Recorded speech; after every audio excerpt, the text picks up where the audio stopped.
बच्चों, कैसे हैं आप लोग। आज हमारा टॉपिक है मियोसिस। मियोसिस क्या है? ये क्या है? सेल डिवीज़न का फेज़ है एक। पिछले क्लास में हमने सेल डिवीज़न कवर किया था और सेल डिवीज़न के साथ सेल डिवीज़न के फेजेस को भी देखा था। तो सेल डिवीज़न को पढ़ा था हमने पिछले क्लास में, डिवीज़न पढ़ा था, इसके फेजेस को देखा था हमने। इसके कितने फेजेस होते हैं? इसके 2 फेजेस होते हैं। पहला क्या होता है? इंटरफेज, और दूसरा क्या होता है? M phase. तो इंटरफेज मीनिंग क्या होता है? इसको हम लोग दूसरा क्या कहते हैं? प्रिपरेशन फेज भी कहते हैं। इसमें क्या होता है? सेल अपने आप को प्रिपेयर करता है। किसके लिए प्रिपेयर करता है? एम फेज के लिए प्रिपेयर करता है। तो ये एम फेज क्या है? ये एम फेज है डिविजनल फेज। इसको क्या कहते हैं? डिवीजन। इसमें क्या होता है? सेल डिवाइड करता है। तो सेल डिवाइड करता है तो ये 2 तरह के सेल को डिवाइड करता है। पहला तो ये कौन सा सेल डिवाइड करता है? ये सोमैटिक सेल डिवाइड करता है। ठीक है, सोमैटिक सेल को डिवाइड करता है। तो सोमैटिक सेल को डिवाइड करने के लिए कौन सा प्रोसेस होता है? इसमें होता है माइटोसिस डिवीजन होता है। माइटोसिस डिवीजन होता है। सोमैटिक सेल को डिवाइड करने के लिए कैसा सेल, सोमैटिक सेल का फॉर्मेशन करने के लिए हमें किस तरह का डिवीज़न होता है हमारे शरीर के अंदर? तो वो होता है माइटोसिस डिवीज़न। माइटोसिस डिवीज़न अब क्या है? माइटोसिस डिवीज़न इक्वल, उसको कहते हैं इक्वेशनल डिवीज़न। माइटोसिस डिवीज़न को हम क्या कहते हैं? Equational division. क्योंकि इसमें जो क्रोमोसोम नंबर होता है, क्रोमोसोम जो नंबर होता है वो क्या होता है? जनरेशन टू जनरेशन क्या होता है? सेम ही रहता है। जो पेरेंट सेल में जो क्रोमोसोम का नंबर होता है वो क्या होता है? डॉटर सेल में भी क्रोमोसोम का नंबर सेम रहता है। ठीक है। अब माइटोसिस क्या होता है? हमारे सोमैटिक सेल में होता है। ठीक है, माइटोसिस डिवीज़न क्या होता है? हमारे सोमैटिक सेल में होता है। और इक्वेशनल डिवीज़न होता है जिसमें क्रोमोसोम का नंबर सेम होता है। अगर क्रोमोसोम का नंबर सेल 46 है, ह्यूमन की बात करें, तो उसके डॉटर सेल में कितना होगा? 46 ही होगा। ठीक है। एम फेज का दूसरा फेज क्या है? एम फेज का दूसरा फेज क्या होता है? Meiosis division. और ये किस तरह के सेल में होते हैं? रिप्रोडक्टिव सेल में होते हैं। ठीक है। रिप्रोडक्टिव सेल कितना प्रकार के होते हैं? 2 प्रकार के, एक मेल में होते हैं, एक फीमेल में होते हैं। मेल में होते हैं तो वो स्पर्म होते हैं, और फीमेल में जो होते हैं वो क्या होते हैं? ओवम या एग कहते हैं उसको। ठीक है। तो ये जो है मियोसिस डिवीज़न, ये कैसा डिवीज़न होता है? माइटोसिस डिवीज़न को तो हमने देखा कि ये इक्वेशनल डिवीज़न है, ये इक्वल होता है। ठीक है। माइटोसिस डिवीज़न जो होता है हमने पहले देखा कि ये कैसा होता है? ये इक्वेशनल डिवीज़न होता है। ये सेम जैसा पेरेंट के पास जो क्रोमोसोम नंबर होता है वो ही सेम क्या होता है? कैरी फॉरवर्ड हो जाता है आपके डॉटर सेल में। मियोसिस डिवीज़न में ये अलग कैसे हुआ? ये मियोसिस डिवीजन में क्या होता है? ये रिडक्शन डिवीजन होता है। इसमें क्या होता है? क्रोमोसोम का नंबर हाफ हो जाता है। पेरेंट सेल के जो क्रोमोसोम का नंबर होता है 2n होता है। मियोसिस डिवीजन के वजह से ये स्पर्म और ओवम में क्या होता है? क्रोमोसोम नंबर क्या हो जाता है? हाफ हो जाता है। क्यों हाफ होता है इसके बारे में हम आगे देखेंगे, मगर ये क्यों होता है, ये क्यों होता है इसको जान लेते हैं। ठीक है। ये अगर मानते हैं कि ये अगर स्पर्म है मेल का, मेल रिप्रोडक्टिव, देखिए मेल रिप्रोडक्टिव ऑर्गेन है, इधर फीमेल रिप्रोडक्टिव क्रोमोसोम है। यहाँ ये कितना होता है? डिप्लॉयड होता है, 2n होता है। ये भी क्या है? 2n है। और इसमें क्या हुआ? मियोसिस डिवीज़न हुआ। उसकी वजह से क्या हो गया? ये हैप्लॉयड हो गया। अगर हमने बताया कि मियोसिस डिवीज़न नहीं होता, अगर मियोसिस डिवीज़न नहीं होता और यहाँ पर भी क्रोमोसोम नंबर सेम ही रहते, 2n ही हो जाते, और यहाँ पर फीमेल में भी अगर ये मियोसिस डिवीज़न नहीं हो करके यहाँ पर भी क्रोमोसोम नंबर यहाँ पर 2n ही रहता, तो अगर ये दोनों क्रॉस होते, क्या होता है? इस दोनों का क्रॉस होता तो क्या होता? क्या होता? यहाँ पर जाइगोट जो बनते, जाइगोट जो बनता है ये कितना हो जाता, ये 2n, ये 2n और ये 2n इज इक्वल टू कितना हो जाता, 4n हो जाता। क्या हो जाता, 4n। n is equal to क्या है, क्रोमोसोम नंबर है। तो क्रोमोसोम नंबर मीन्स फीमेल में कितना होता है, हम ह्यूमंस में क्रोमोसोम का नंबर कितना होता है, 46, ठीक है, 46 होता है, यहाँ पर भी 46 होता है। ये 2n इसलिए लिखा गया कि ये पेयर में होते हैं, ये कितने में होते हैं, पेयर में होते हैं। तो ये कितना हो गए, 23 यहाँ और 23 यहाँ, हाँ। तो इसलिए तो यहाँ पर कितना हो जाता, यहाँ पर हो जाता बहुत ज़्यादा, 46 मेल का और 46 फीमेल का, तो कितना हो जाता है यहाँ पर क्रोमोसोम नंबर हो कितना हो जाता हमारे सेल के अंदर, हमारे जाइगोट के अंदर 92 हो जाता। तो 92 हो जाता तो ये क्या बन जाता, ये क्या ह्यूमन में तो होता है क्रोमोसोम, हम जानते हैं क्रोमोसोम कितना होता है, 46 ही होता है। तो ये क्या बन जाता, जैसे अलग अलग स्पीसीज में अलग अलग क्रोमोसोम रहते हैं, तो इस तरह ये तो अलग स्पीसीज बन जाता। मगर ऑर्गेनिज्म का जो मेन फंक्शन क्या होता है कि अगर वो मेल है, अगर वो ह्यूमन है तो वो ह्यूमन ही को जन्म देगा। अगर वो चिंपैंजी है तो वो क्या करेगा, क्रॉस करके चिंपैंजी ही बनाएगा, ठीक है। अगर ये मैंगो है और मैंगो से क्रॉस कराएंगे तो ये क्या बनेगा, एक मैंगो ही बनेगा।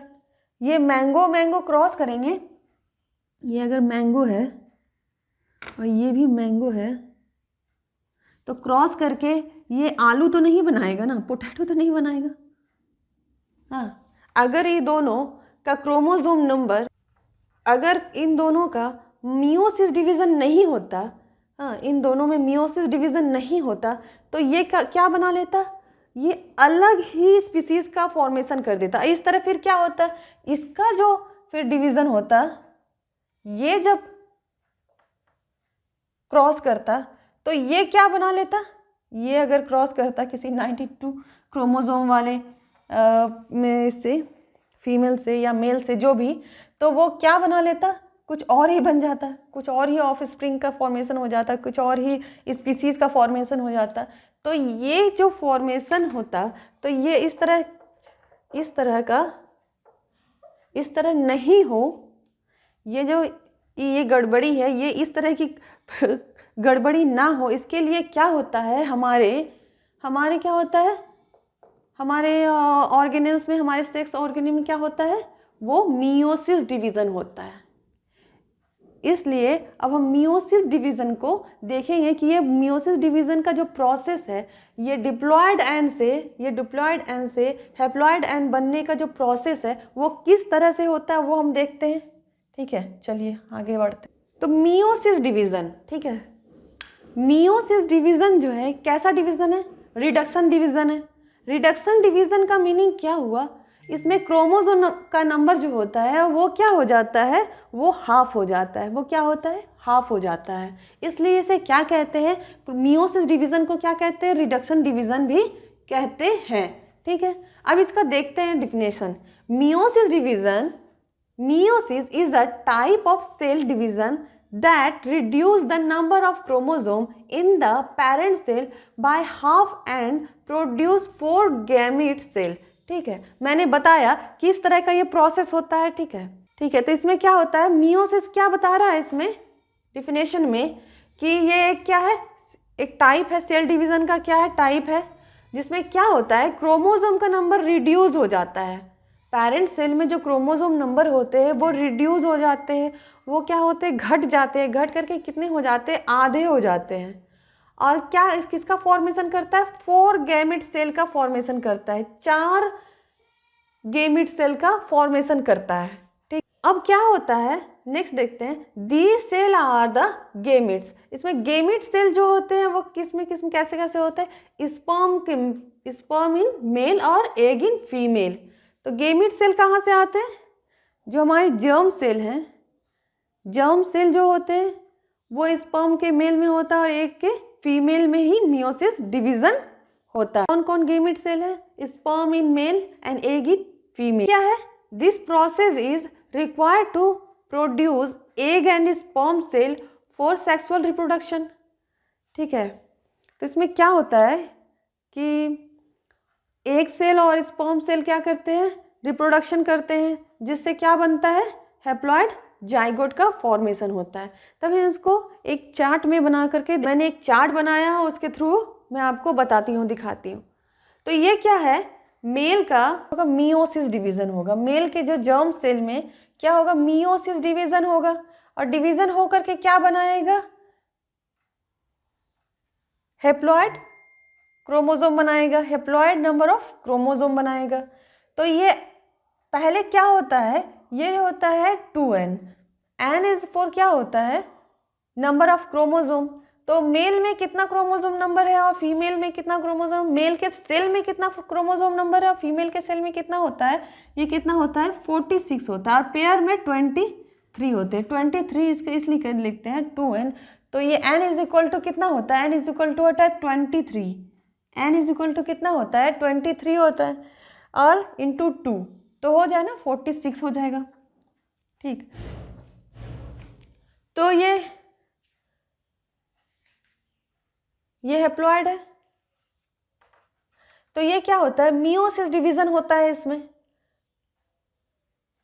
मियोसिस डिवीजन हो करके क्या होता है, ये n बनाता है, ये हैप्लॉइड नंबर ऑफ क्रोमोसोम बनाता है। किस में होता है मियोसिस डिवीजन, तो स्पर्म में होता है मियोसिस डिवीजन मेल के। और ये फीमेल है, फीमेल में भी मियोसिस डिवीजन होगा, फीमेल के किस में होगा, एग में होगा। ठीक है, ये कहाँ होगा, स्पर्म में होगा। और ये क्या बनाएगा, हैप्लॉइड नंबर ऑफ क्रोमोसोम बनाएगा। ये हैप्लॉइड नंबर ऑफ क्रोमोसोम जब सेक्सुअल रिप्रोडक्शन होता है तब क्या बनता है, ये जाइगोट का फॉर्मेशन करता है। किसका फॉर्मेशन करता है, ये जाइगोट का फॉर्मेशन करता है। और ये 1n और 1n इज इक्वल टू कितना हो गया, 2n हो गया। ये 2n क्या करता है, डिवाइड होकर फिर से माइटोसिस इसमें होता है। जब ये जाइगोट बन जाता है उसके बाद ये क्या होता है, यहाँ पर माइटोसिस डिवीजन होता है। माइटोसिस डिवीजन होकर ये मल्टीपल सेल में डिवाइड हो जाते हैं। मल्टीपल सेल, बहुत बार माइटोसिस डिवीजन होता है, और ये जाइगोट जो है पूरा का पूरा एक ह्यूमन बॉडी में बदल जाता है। ठीक है, ये प्रोसेस समझ आ गया कि मियोसिस डिवीज़न क्या क्या होता है, सेल डिवीज़न क्या होता है, ये हमने पिछले क्लास में पढ़ा था। सेल डिवीज़न क्या होता है, इसके 2 फेजेस पढ़े थे, इंटरफेज और एमफेज। इंटरफेज के बारे में भी हमने डिटेल से पढ़ा था कि वो उसमें 3 फेज होते हैं, वो रेस्टिंग फेज कहलाता है, या तो फिर प्रिपरेशन फेज कहलाता है, उसमें G1 फेज होता है, फिर S फेज होता है, फिर G2 फेज होता है। इसी तरह मियोसिस भी होने से पहले क्या होता है, मियोसिस डिवीजन होने से पहले क्या होता है, पहले आता है इंटरफेज। मियोसिस होने से पहले क्या होता है, इंटरफेज आता है।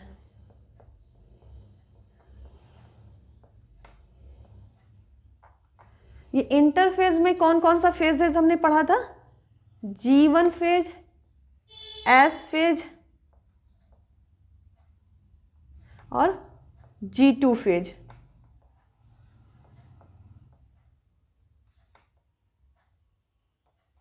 ठीक, G1 फेज में क्या होता है, G1 फेज में जो ये है, सेल क्या होगा, साइज में इंक्रीज कर जाएगा। सेल, पूरे सेल का बात कर रहे हैं, उसमें साइटोप्लाज्म भी आता है और न्यूक्लियस भी आता है। उसका क्या होगा, साइज में इंक्रीज कर जाएगा, वो सेल ग्रोथ कर जाएगा। ठीक है, ग्रो कर जाएगा।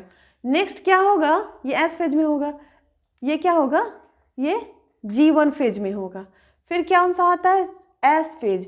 एस फेज का मीनिंग क्या हो गया, सिंथेसिस फेज। इसमें क्या होता है, इसमें जो ग्रोथ किया सेल तो और न्यूक्लियस, तो उसका क्या होता है, न्यूक्लियस का मटेरियल भी ग्रोथ करता है। न्यूक्लियस के अंदर कौन कौन मटेरियल होता है वो तो हम जानते हैं, जैसे उसमें होता है DNA।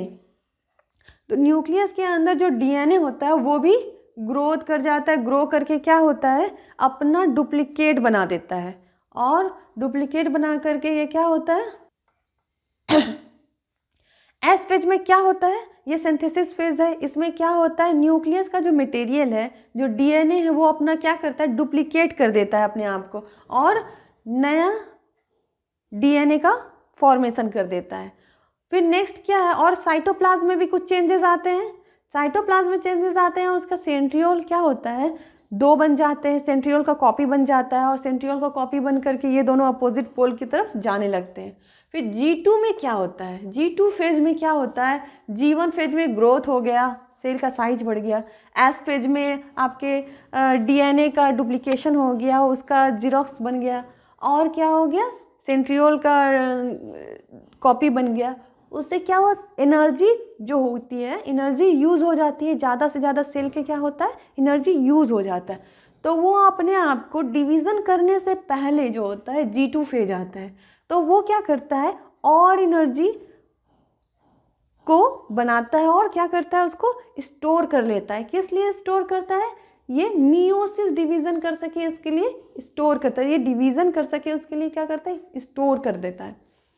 तो स्टोर कर लेता है यहाँ पर एनर्जी अपने आप को रेस्ट करा करके। इसके बाद G2 की बात क्या आता है, मियोसिस होता है। अब मियोसिस जो होता है तो वो भी दो प्रकार के होते हैं, दो फेजेस में होते हैं। मियोसिस जो होता है आपके गेमेट सेल में, तो वो दो तरह से होते हैं, एक मियोसिस 1 होता है, एक मियोसिस 2 होता है। ठीक है, जो मियोसिस 1 और 2 के बीच में भी एक रेस्टिंग फेज आता है, उसे क्या कहते हैं, इंटरकाइनेसिस कहते हैं। इसे क्या कहते हैं, इंटरकाइनेसिस कहते हैं, या इसका दूसरा भी नाम कह सकते हैं, इंटरफेज 2 भी कह सकते हैं इसको। क्या कह सकते हैं, इंटरफेज 2 भी कह सकते हैं इसको। ये मियोसिस 1 और मियोसिस 2 के बीच का रेस्टिंग पॉइंट होता है, इसमें सेल रेस्ट करता है, उसके बाद मियोसिस 2 आता है। ठीक है, अब मियोसिस जो 1 है सेम उसी तरह होगा जैसे माइटोसिस हुआ था, उसमें भी फेजेस थे, जैसे प्रोफेज, आपके मेटाफेज, एनाफेज, टीलोफेज। तो ये भी 4 फेज़ों में होगा, और 4 फेज़ों में है ये। मगर मियोसिस में क्या होता है, मियोसिस का जो प्रोफेज है वो क्या होता है, लेंथी होता है। ये सबसे ज़्यादा देखते हैं कि प्रोफेज में क्या क्या होता है। प्रोफेज के भी सब फेजेस हैं, प्रोफेज के क्या है, सब फेजेस है। कितने सब फेजेस है, 5 सब फेजेस है। देखिए, एक पहला क्या है, लेप्टोटीन, पहला कौन फेज है, लेप्टोटीन। दूसरा क्या है, जाइगोटीन। तीसरा क्या है, पैकिटीन या पैचिटीन, जो भी बोल सकते हैं इसको। चौथा क्या है, डिप्लोटीन। और पांचवा क्या है, डाइकाइनेसिस। ये लेप्टोटीन में क्या है, ये सिस्टर क्रोमैटिन है, और ये क्रोमोसोम का देखिए स्ट्रक्चर है, ये क्या है, सिस्टर क्रोमैटिन, और ये सेंटर में क्या होता है, सेंट्रोमेयर। तो लेप्टोटीन में क्या होता है, कॉम्पैक्टेशन ऑफ क्रोमोसोम। क्रोमोसोम का क्या होता है, क्रोमोसोम तो कैसा पाया जाता है न्यूक्लियस के अंदर, ये थ्रेड जैसा पाया जाता है, थ्रेड जैसा पाया जाता है। तो ये क्या होता है, ये क्या होता है, ये क्या कर लेता है, अपने आप को कंडेंस कर लेता है। कंडेंस करके कैसा बन जाता है, इस तरह का क्रोमोसोम का फॉर्मेशन करता है।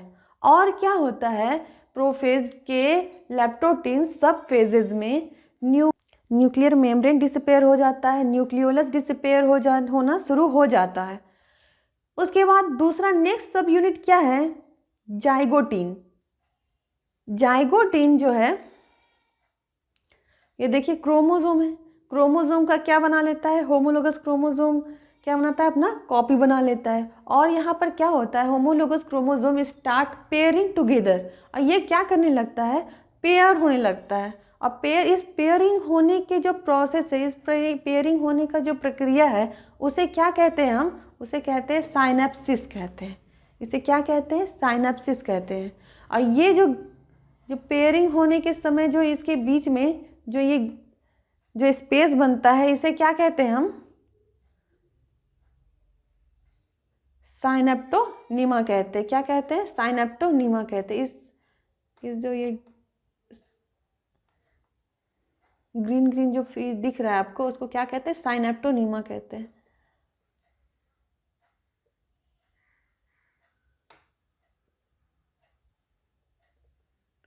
ये क्या है, साइनेप्टोनीमा है। जब दोनों एक दूसरे से जुड़ने लगता है, ये दो क्रोमोसोम क्या होते हैं, दो होमोलोगस क्रोमोसोम क्या होते हैं, एक दूसरे से जुड़ने लगते हैं, एक दूसरे से क्या करने लगते हैं, क्रॉस करने लगते हैं जब, तो क्या होता है, इसके बीच का जो स्पेस को क्या कहते हैं, साइटोनिमेटा कहते हैं, साइटोनिमेटा कहते हैं,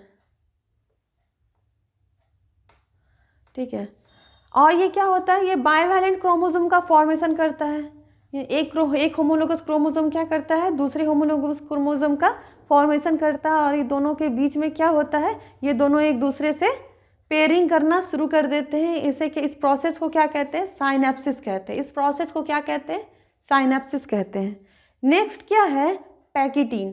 अब पैकिटीन बोलिए या पैचिटीन बोलिए, ठीक है।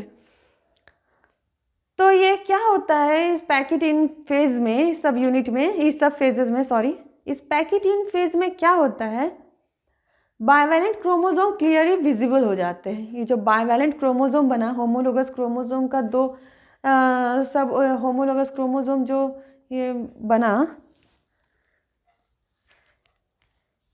इसमें क्या हो जाता है, क्लियर विजिबल होने लगता है कि ये क्या हो रहा है, ये एक दूसरे से जुड़ रहा है। तो वो कैसे जुड़ता है, साइनेप्टोनिमेटा के जो स्पेस होता है, इसको क्या कहते हैं, साइनेप्टोनिमेटा कहते हैं। और ये क्या करता है, रिकॉम्बिनेशन करता है।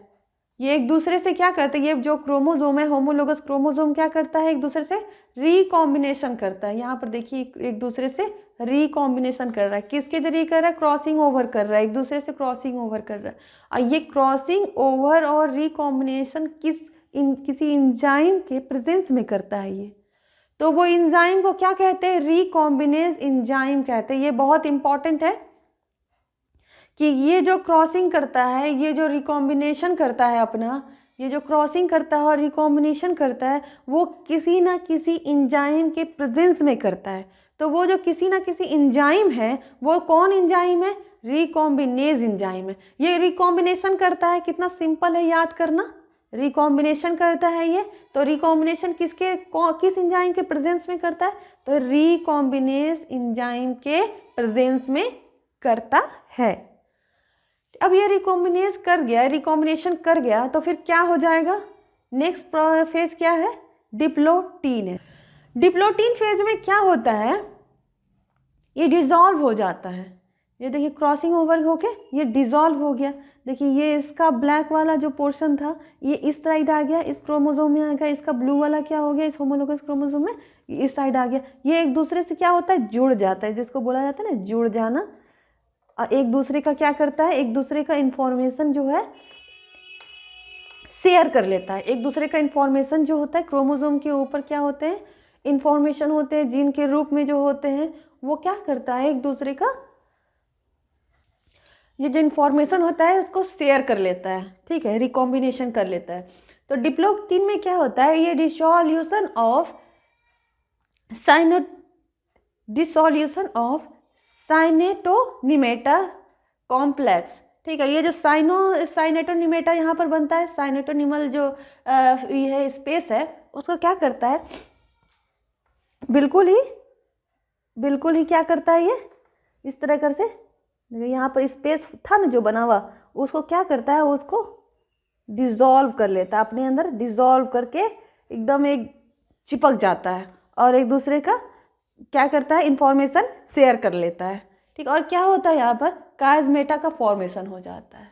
ये काइज़मेटा का फॉर्मेशन हो गया। देखिए, ये यहाँ पर ये जो ब्लू वाला साइड है, ये क्रोमोसोम इस साइड आ गया, इस क्रोमोसोम में चला गया, और ये इस क्रोमोसोम का ये ब्लैक वाला दिख रहा है, वो इस क्रोमोसोम में आ गया। इसी तरह सेम इस रेड वाले में भी है। रेड वाले का जो ये पोर्शन है, ये क्रॉस करके और कॉम्बाइन करके ये क्या हो गया, इस तरफ आ गया, और ये वाला ब्लैक वाला इस तरफ चला गया, ठीक है। नेक्स्ट कौन सा सब फेज है, लास्ट है, और नेक्स्ट और लास्ट कौन सा है, डाइकाइनेसिस। डाइकाइनेसिस में क्या होता है, ये तो अब बन गया, ये सेम इस पेज में भी सेम इसी तरह का क्रोमोसोम आपको दिखेगा। और क्या होगा, अब क्या होगा, स्पिंडल फाइबर का फॉर्मेशन होना शुरू हो जाएगा। जो स्पिंडल फाइबर इज फॉर्म्ड, इसमें क्या होगा, स्पिंडल फाइबर का फॉर्मेशन होगा, कहाँ होगा, साइटोप्लाज्म के सेंट्रियोल में होना शुरू हो जाएगा, ठीक है। और क्या हो जाएगा, न्यूक्लियोलस और न्यूक्लियर मेम्ब्रेन क्या होगा, एकदम से डिसअपेयर हो जाएंगे।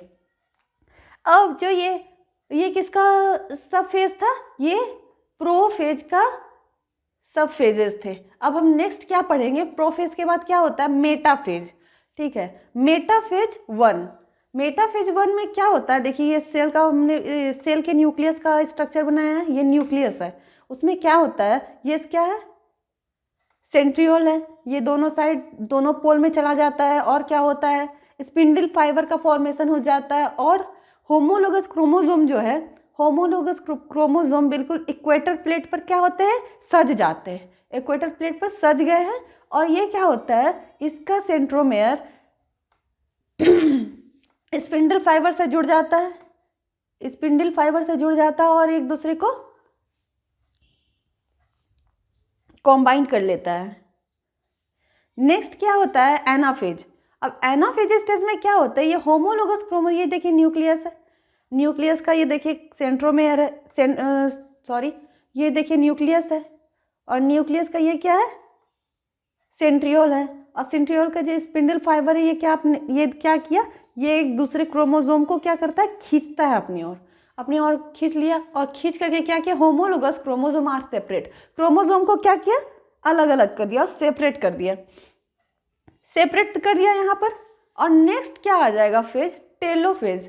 टेलोफेज में क्या होता है, टेलोफेज में जब ये सेपरेट हो गया एनाफेज में, तो ये क्या होता है, न्यूक्लियस 2 भाग में बढ़ जाता है, ये 2 न्यूक्लियस में बढ़ जाता है। यहाँ पर क्या होता है, न्यूक्लियोलस और न्यूक्लियर मेम्ब्रेन क्या होता है, विजिबल होना शुरू हो जाते हैं और ये 2 न्यूक्लियस का फॉर्मेशन कर देते हैं। और जब 2 न्यूक्लियस का फॉर्मेशन हो गया तो उसके बाद क्या होता है, साइटोकाइनेसिस होता है। जैसे हमने माइटोसिस में ही पढ़ा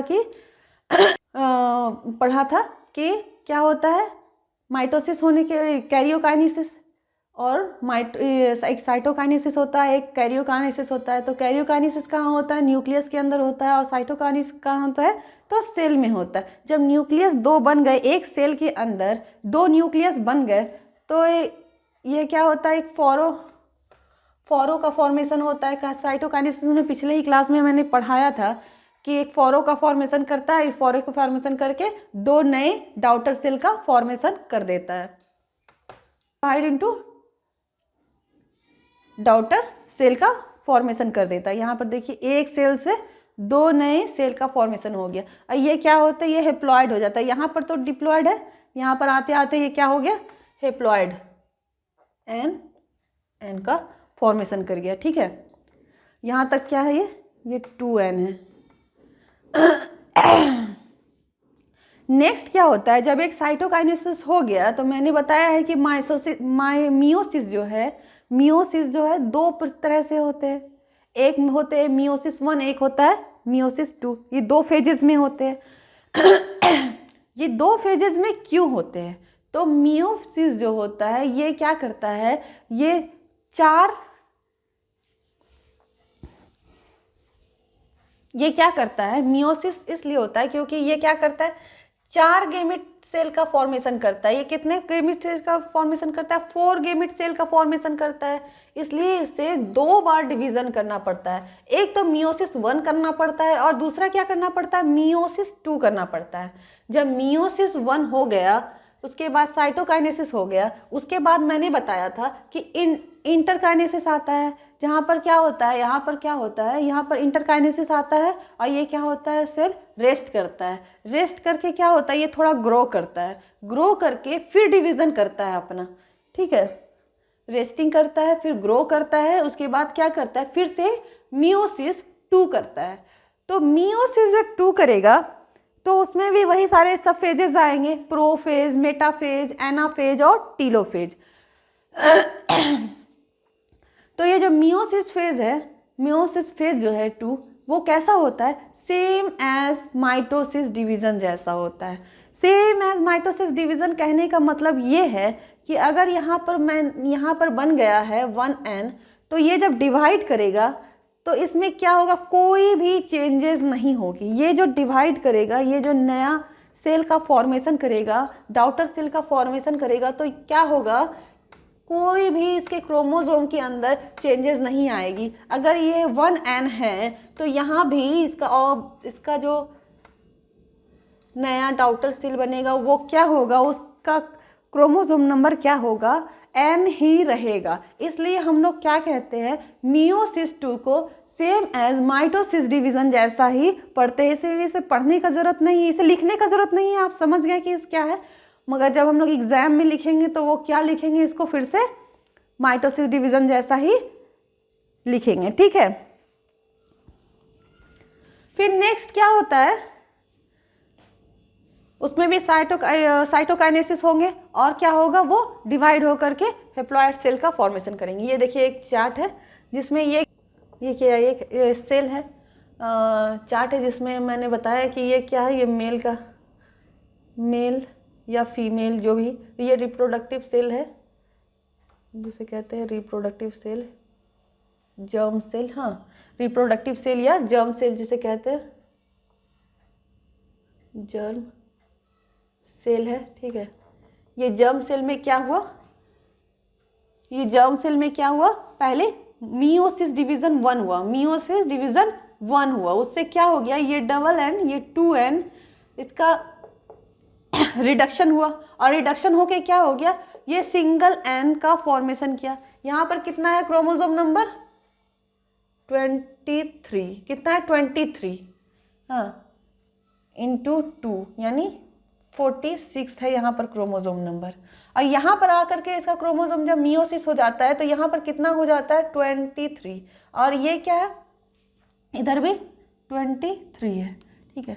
ये जो 23 बन गया, इसमें फिर क्या होगा, मियोसिस 2 होगा, मियोसिस 2 जो होगा तो वो कैसा होगा, सेम टू सेम माइटोसिस जैसा होगा। अब माइटोसिस जैसा होगा तो यहाँ 23 है, तो यहाँ भी 23 बनेंगे, और ये क्या बन गया, आपके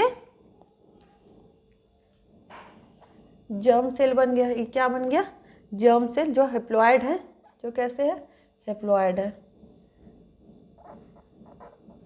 हेप्लॉइड सेल का फॉर्मेशन कर गया। और ये क्या बन गया, स्पर्म या एग।